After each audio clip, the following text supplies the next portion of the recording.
Welcome, Elwood Panther fans, to a special edition of the Elwood Panthers Report with head coach Ryan VanSkyock. I'm your host, Greg Mengel, and I will be recapping the Elwood Panthers' 55-52 double overtime win over Providence Cristo Rey on Saturday night in Indianapolis. And then we'll hear from head coach Ryan VanSkyock get his thoughts on the team's 9th victory of the season. Before we get to that, I want to let you know about my new daily podcast, Greg and His Friends Talk Sports. It's exactly what the title makes it sound like. I talk with my friends about sports 10 to 30 minutes every day. Mostly IU, Purdue, Pacers, Colts, Fever, IndyCar, and local high schools with some national sports from time to time. Basically, it's your daily audio sports section, and it's a lot of fun. Please check it out, Greg and His Friends Talk Sports. Also on the Central Indiana Sports Report, on Monday we will have a Pacers report with Mike Rich. Tuesday we'll have an IU report with Grant Schaus and Mike Hutzel. Wednesday is the Purdue report with Jake Dunn. Thursday is the IndyCar report with Elijah Poe. And for now, the Colts report is on Fridays. We'll find a permanent spot for it. And hopefully a little later today, we will have our Fever report with John Robertson and Michelle Garman. Please check it out. The Elwood Panthers are now 9-11 after a 55-52 win over Providence Cristo Rey Saturday night in downtown Indianapolis. The Panthers now 3-0 in Indy. Maybe they should play every game there. Their 9th win is most of any Elwood team under Coach VanSkyock in his 4th year, and the most since going 12-10 in 2013-14 under Landon Carroll.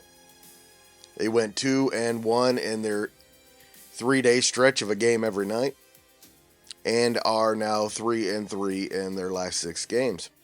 Things don't ease up much this week with a game Wednesday at home against Anderson Prep at 7:30, and then Friday against one of the top teams in the state, Oak Hill. The CIC champions visit on February 20th. Even if Elwood was to upset the Golden Eagles, Oak Hill's still the outright Central Indiana Conference champions. And then the season concludes, the regular season that is, Saturday night against Cowan. The draw for the sectional is next Sunday. But what a win it was on Saturday night. Probably shouldn't even have gone into overtime. Elwood had a 4-point lead with about 30 seconds left, and apparently they forgot to start the clock. Otherwise, the time probably runs out on PCR. Instead, they got a steal off an inbound pass and were able to send the game into overtime. Elwood got down early in the first overtime, but battled back behind a big shot by Blaze Jones. PCR had a shot to win the game that missed. So we went to a second overtime, and Elwood outscored the Wolves 9-6 behind 5 points from Blaze Jones, including a big 3-point play and a couple of late Liam Cannon free throws that sealed the victory. With the third game in 3 days, it was apparently just a little too much for Bryce Schuler, who came into the game on fire, but wasn't able to contribute to the scoring column on Saturday night. Instead, it was Corbin Level, who was the leading scorer with 17 points. Blaze Jones finished with 15 and also hit 2 big 3-pointers in the fourth quarter to give the Panthers the lead. Connor Wooten scored 8. Noah Capshaw finished with 7 big points, 6 in the second quarter to help the Panthers overcome their early slow start, and 1 free throw in overtime that was critical. Braden Etchison finished with 4 and Jake Bell 2. Liam Cannon also scored 2. His 2 free throws late in the second overtime sealed the victory.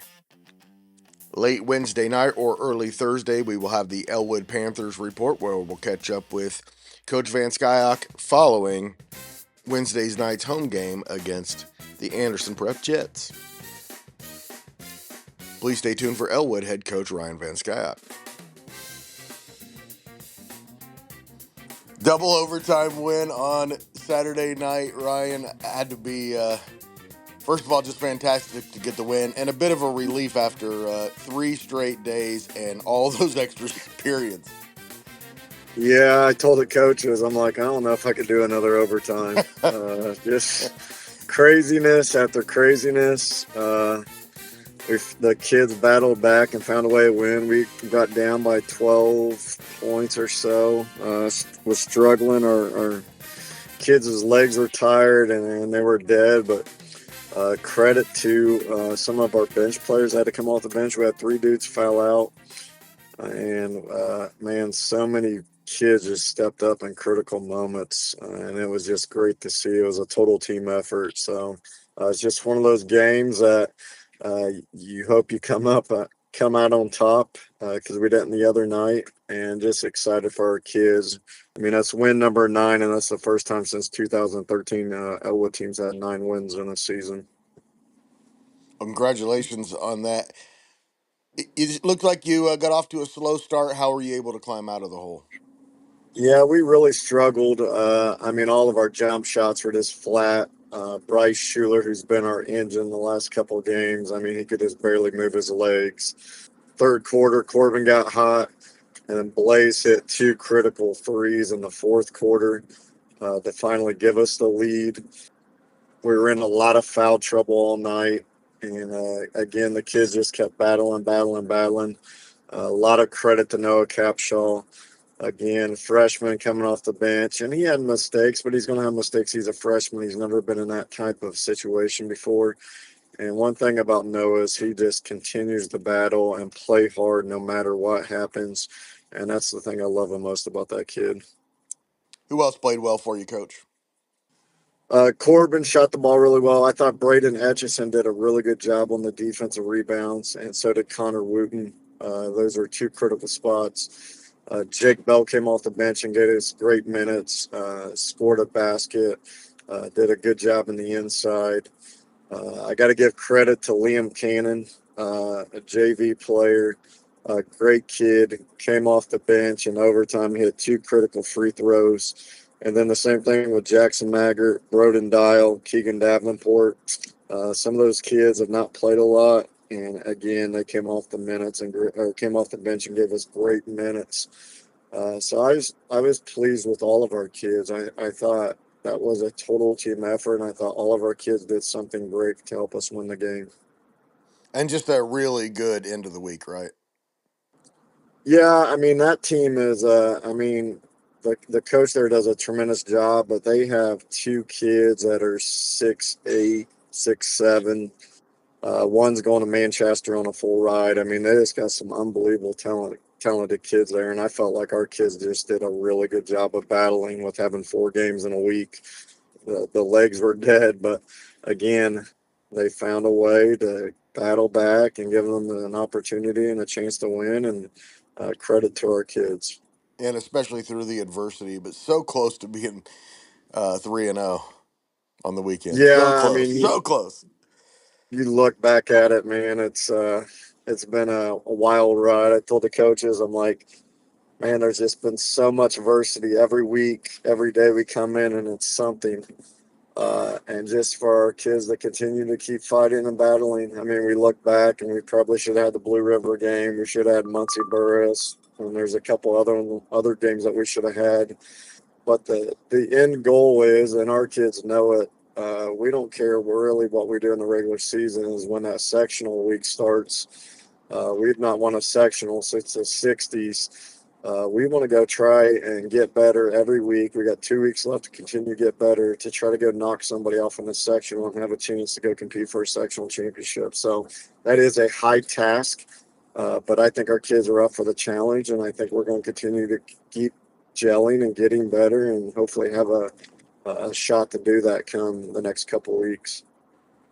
You guys have got to be a little fatigued, but it's not like it's an easy week coming up either. Anderson Prep on Tuesday, Oak Hill on Friday, Cowan on Saturday. At least they're all at home. Yeah, it's going to be great to be at home. Wednesday, APA is really athletic, really quick. They just beat Southern Wells Saturday by 20. And again, we got beat by Southern Wells, but didn't play well. But that's going to be a tall task.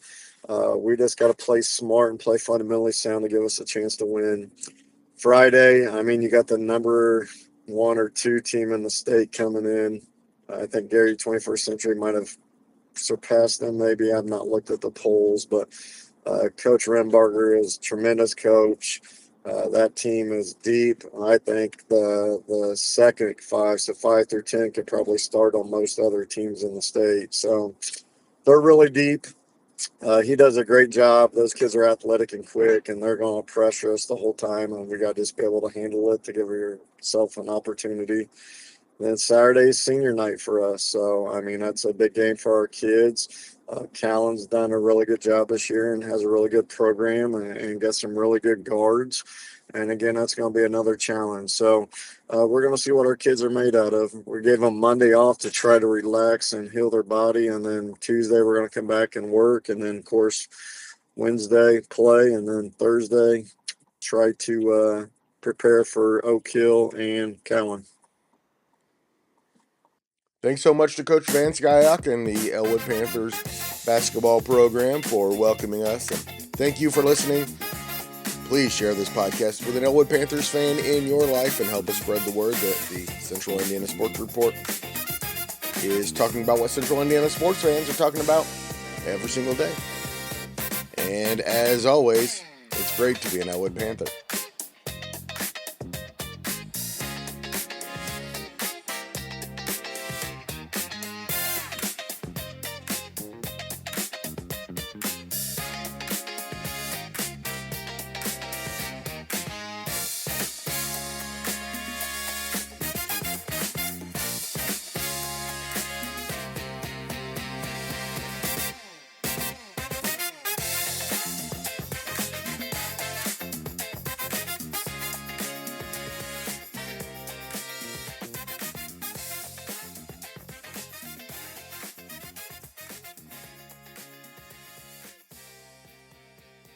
Central Indiana Sports Report, product of ITG Media, and I love Susie. Look here, see?